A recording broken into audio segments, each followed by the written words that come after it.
Hi friends, my name is Dr. Varun Deshmukh and in this video we are going to discuss about PRVC. PRVC stands for Pressure Regulated Volume Control. In our series of basics of mechanical ventilation, we have already discussed about volume control and pressure control ventilation in the previous videos. PRVC is also one of the very commonly used mode of ventilator, and that's why I am discussing it here in this video. PRVC is also known as PCV-VG, that is pressure controlled ventilation volume guaranteed, or VCAC with auto flow, or sometimes variable PCV. According to different manufacturers, different names have been given, but in principle it works in the similar way. PRVC is a dual mode. Dual in the sense that it takes into account pressure as well as volume. How it works we will discuss in more details. So when you put patient on PRVC, the ventilator delivers first breath as a volume control breath. If you look at the screen, all the settings that you can see will be like a volume control ventilation setting. So you can select your tidal volume, your PEEP, your I to E ratio or inspiratory time, your respiratory rate, and you can select the pressure limit. Based on your settings, the ventilator will deliver a first breath, and that will be like a volume control breath. Now after the breath is delivered, the ventilator will assess whether the tidal volume that was delivered, whether it was same as the set tidal volume. In case the tidal volume was same, the ventilator will reduce the pressure in the next breath, and it will try to optimize the pressure as low as possible to deliver the same tidal volume.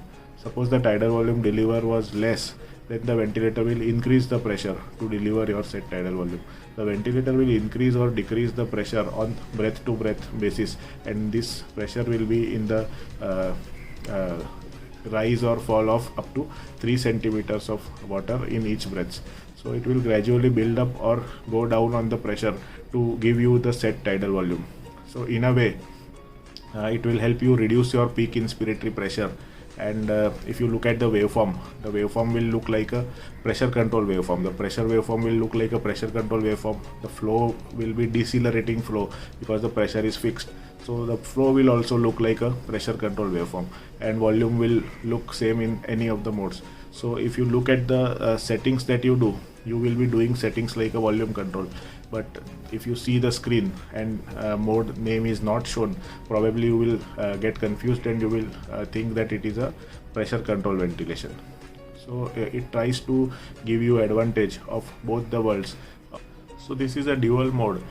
Dual mode in the sense that if we discuss in terms of trigger, limit and cycle like we did for the other modes, it will be since it is a control mode, it will be time triggered or maybe patient triggered. It will be pressure limited, and it will be time cycle. So time triggered or patient triggered, pressure limited and time cycle.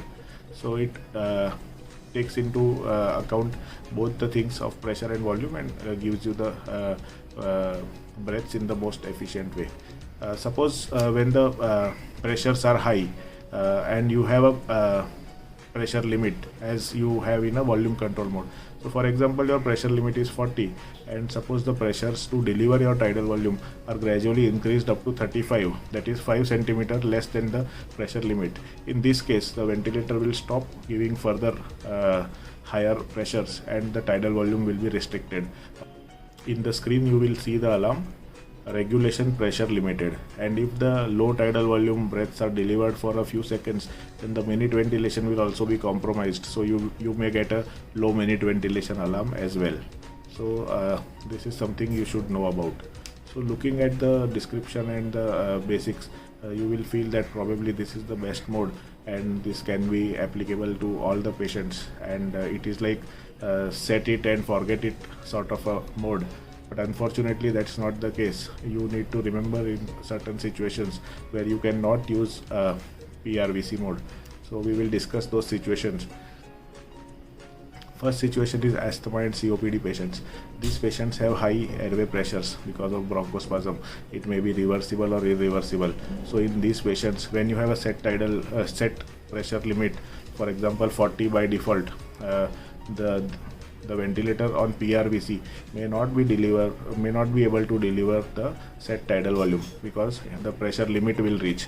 So you will have to eventually increase the pressure limit, and eventually it will be similar to a VCAC.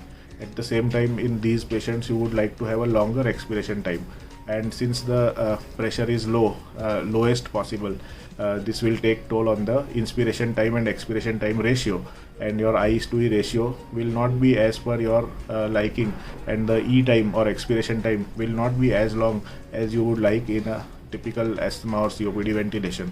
Normally we ventilate at a I/E ratio of around 1:2.5 to 1:4. But in this situation, probably you will not be able to achieve that ratio because the pressures are as low as possible, and to give low pressure, lower flows will be delivered, and to deliver the set tidal volumes with a lower flow, longer inspiratory time will be needed. So I hope you have understood that in reactive airway diseases, COPD and asthma patients, to ventilate them, PRVC is not a good mode. Second condition where PRVC may not be useful is when there is a leak. So like a patient has a leaking bronchopleural fistula, then in that situation your set tidal volume may not reach because to deliver the set tidal volume, the ventilator will deliver that much tidal volume in the first breath. Some of that volume will leak, and the remaining volume that comes back will be detected as low. So ventilator will keep on increasing the pressure limit till it reaches your 5 cm below your alarm limit or set highest pressure limit, and still it will not be able to deliver the set tidal volume.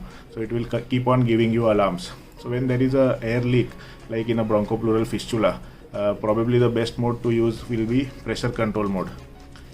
The third condition is when there is a patient ventilator asynchrony, and when patient tries to take high flows and tries to hyperventilate. These conditions clinically would be in acidosis, pain, anxiety, sometimes fever, and also CNS lesions when the breathing gets affected because of that. In these situations, we have to go to basics to discuss on this thing. So we will have to know the equation of motion. So whatever pressure is applied to by the ventilator is divided into two components: pressure to overcome the elastic component and pressure to overcome the resistive components. The elastic component is determined by the tidal volume, how much pressure will be required, and the resistive component will be determined by the flow, how much flow is being given. Also, if you divide the pressure that is given by given to overcome the elastic and resistive component, it can be further divided into two components: pressure by ventilation and pressure by muscles. The pressure by muscles is patient's own effort. So when the patient is sedated or paralyzed at the beginning of your initiation of your ventilation, the pressure by ventilation is the maximum pressure which comprises of the total pressure, and pressure by muscle will be very less. As the patient becomes more awake and makes more efforts, the muscle component also adds to the ventilator component. And if you see the graphs on VCAC or PCAC, you can see that there are two components, but the pressure by muscle component is very less. Now if the same patient is on PRVC and patient wakes up and has a hyperventilating tendency, then in this situation, if you look at the graph, the pressure by muscle component will keep on increasing. How this will happen? This will happen because you look at this graph now, the set tidal volume is 350. The tidal volume that patient is taking is more than 700, and if you look at the pressure waveform, the pressure is barely just above the PEEP, 5 or 10 centimeters above the PEEP, which is very, very low.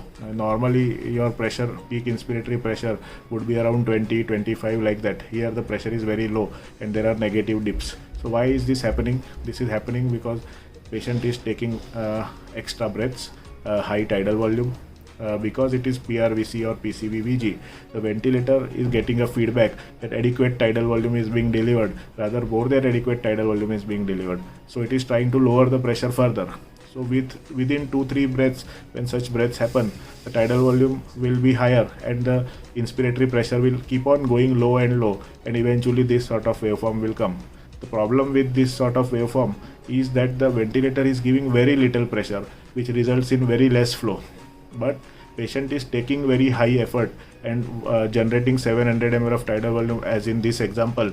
So to generate this much tidal volume and to generate adequate flow for this tidal volume, the effort is done by the patient's muscles, and the P muscle or P by muscle, pressure by muscles, is the major contributor in this situation. So this leads to patient fatigue, more asynchrony, and increase in the work of breathing. So this is also not desirable. So probably in these situations which I described earlier also, anxiety, pain, fever, acidosis, or some of the CNS lesions, perhaps putting on PRVC, you will have to monitor the waveform and you will have to decide whether you can continue with PRVC or whether you change to a volume or pressure control mode. So this is all about PRVC. I hope you found this video helpful. So I have taken this third example from a very interesting article that I found while reading up for the video, and I am sharing this article in the description box. Please go through it and read yourself, and you will get more idea about it. If you like this video, please hit the like button. If you want to share with your friends, please don't hesitate to share with your friends and colleagues. For more quality content in the field of intensive care medicine, please like and subscribe to my channel, and please hit the bell icon. Thank you.